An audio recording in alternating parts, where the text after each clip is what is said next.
सुबह दुधिया लगभग 8 बजे के आसपास दूध लेकर आता है और जाकर प्रकाश के घर में आवाज लगाता है दूध देने के लिए, लेकिन प्रकाश के घर से कोई भी निकलकर बाहर नहीं आता। वो आसपास के लोगों जो दिखते हैं उनसे बोलता है तो बोले शायद सो रहे होंगे, और इस तरीके से वो वापस चला जाता है। थोड़ा वक्त गुजर जाता है। थोड़ी वक्त गुजरने के बाद जैसे आसपास के लोग नोटिस करते हैं कि यहाँ से आज कोई निकल क्यों नहीं रहा है। कुछ औरतों को बोला जाता है कि जाकर देखो क्या बात है। जब औरतें जाती हैं तो वो भी आवाज लगाती हैं प्रकाश को, प्रकाश की पत्नी को, लेकिन वहां से कोई आवाज नहीं आती और ना ही गेट खुलता है, क्योंकि गेट अंदर से बंद था। लगभग दोपहर के इसी तरीके से 11 से 12 बज जाते हैं। अब गांव का माहौल था, सब लोग परेशान होते हैं कि आखिर बात क्या है। गेट अंदर से लगा हुआ है लेकिन बाहर कोई भी नहीं निकल आ रहा है। और ऐसे ही करके जब उसके प्रकाश का जो भाई था, जो कि उसके घर से कुछ ही दूरी पर रहता था, उसको इन्फॉर्म किया जाता है।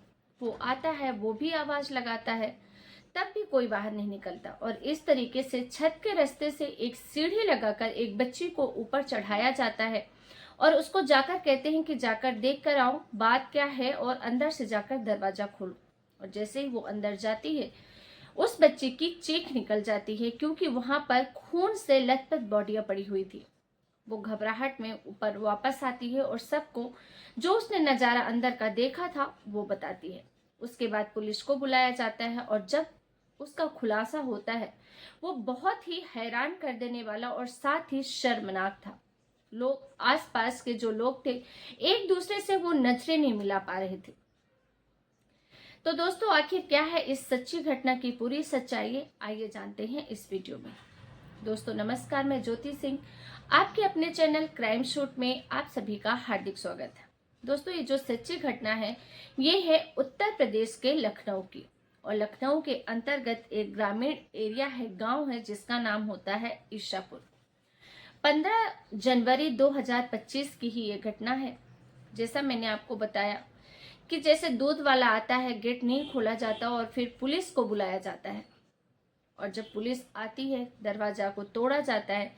तो फर्स्ट नजर में सबको यही आशंका थी कि अगर दरवाजा अंदर से बंद है तो शायद किसी ने छत के रास्ते से चोरी करने के इरादे से घुसा हो और ये जग गए हो, इसलिए उनकी हत्या कर दी गई थी।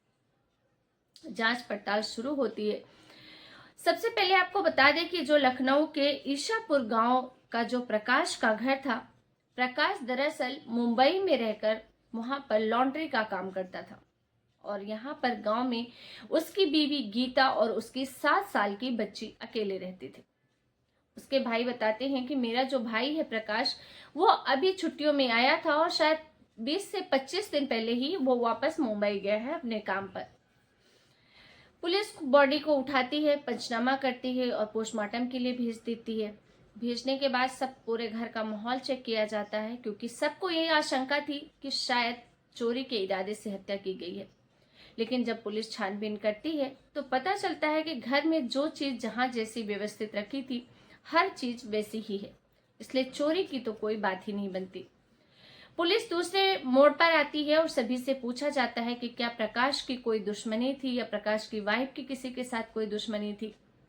लेकिन सबका कहना था कि नहीं, सब कुछ ठीक था, न ही किसी तरीके का किसी से कोई झगड़ा था, सब कुछ आराम से चल रहा था।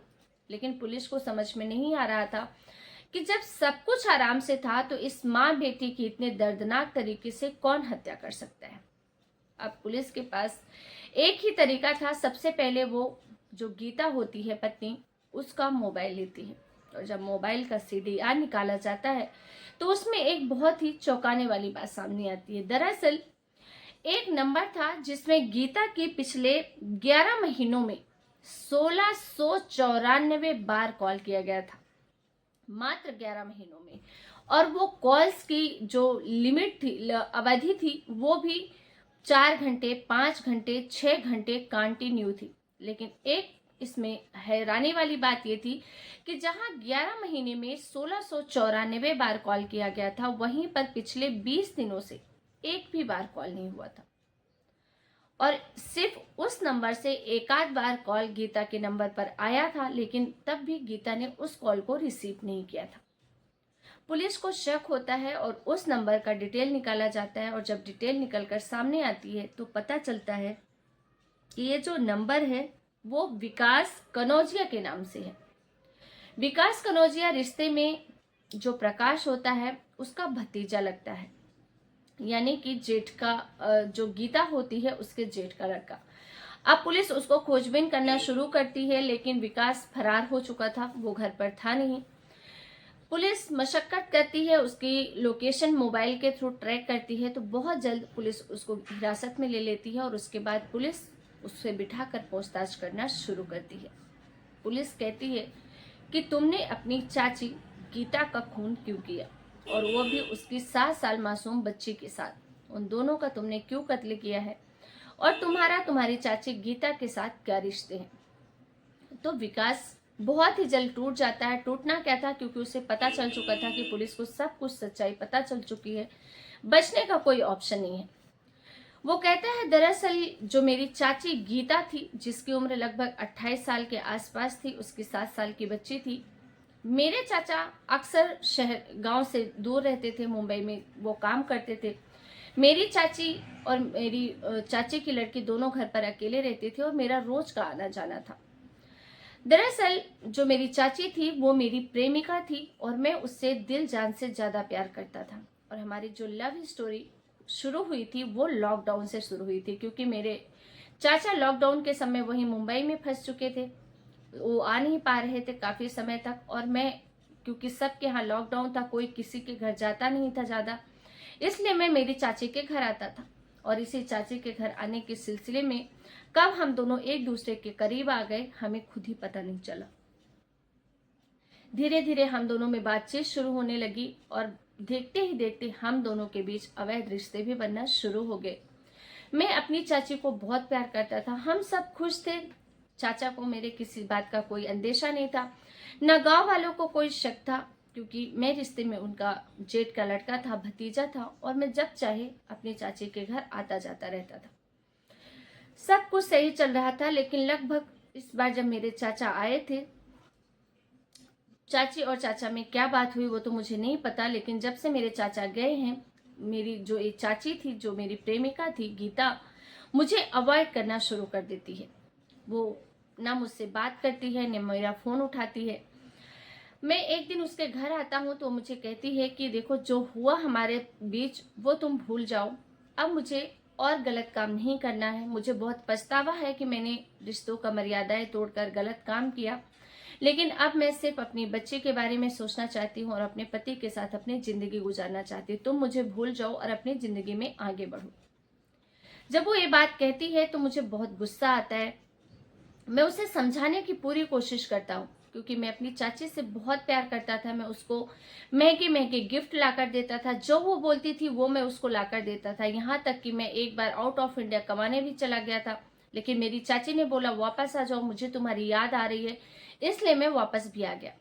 यानी एक तरीके से अगर देखा जाए तो विकास का ये कहना था कि मैंने अपनी चाची और अपनी प्रेमिका की वजह से मैंने अपनी पूरी जिंदगी बर्बाद कर दी, और अब जो मेरी चाची है वो बोल रही है तुम मुझसे दूर रहो।